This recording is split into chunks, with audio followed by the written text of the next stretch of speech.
कि ये सिर्फ नारा एक देश एक चुनाव नहीं है, नारा अब ये बन गया है मोदी साहब का, एक देश एक नेता। ये सिर्फ विपक्ष के नेता की बात नहीं मैं कह रहा हूं कि उन्होंने उन पर आक्रमण किया है, चाहे वो केजरीवाल साहब पर किया है या आपके ये सुरेन साहब पर किया है ना, जो झारखंड के ये मुख्यमंत्री थे।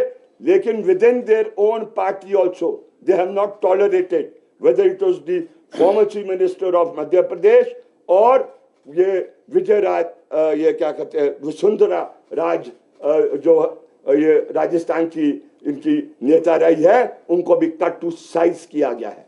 तो इसलिए he is heading towards that.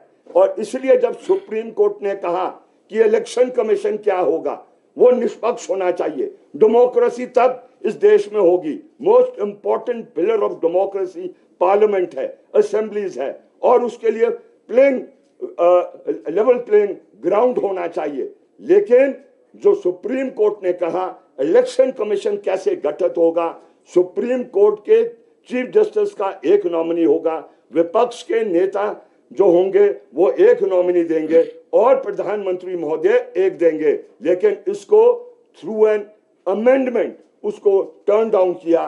तो इंटेंशंस आर वेरी क्लियर, चाहे वो इलेक्शन कमीशन हो, चाहे वो ईडी हो, चाहे वो इनकम टैक्स हो, all these organs of the state जिसका ऑटोनमस नेचर हमारा संविधान कहता है उसको रखना है, उस पर आक्रमण है। और इसीलिए ये जो जॉइंट अलायंस है ये फील करता है this is an exceptional election after independence.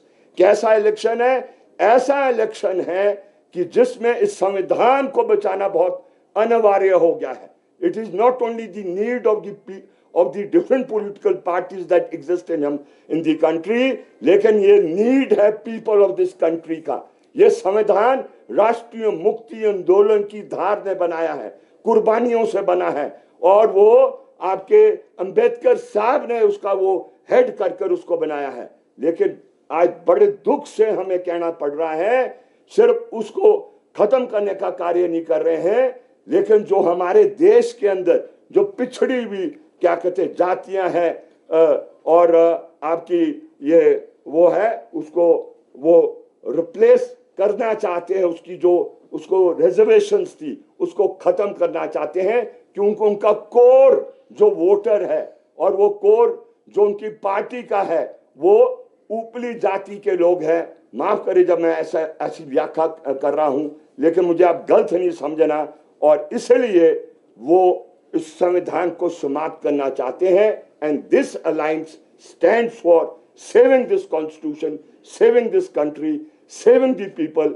And आखिरी बात मैं ये कहना चाहता हूं, इनका डीएनए, बीजेपी के वालों का डीएनए देख लीजिए, और इनका डीएनए इस प्रकार का है जो एंटी पीपल है, एंटी हिमाचल प्रदेश है, एंटी दलित है, एंटी फार्मर है। वो पिछले 10 इयर्स ने ये सिद्ध कर दिया है।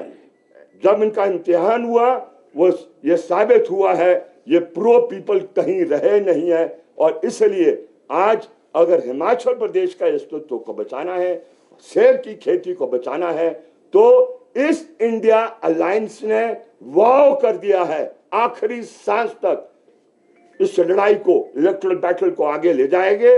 And on all 4 seats we are going to defeat them, including the 6 वो असेंबली कॉन्स्टिट्यूंसीज। ये राइटिंग ऑन द वॉल बहुत क्लियर है।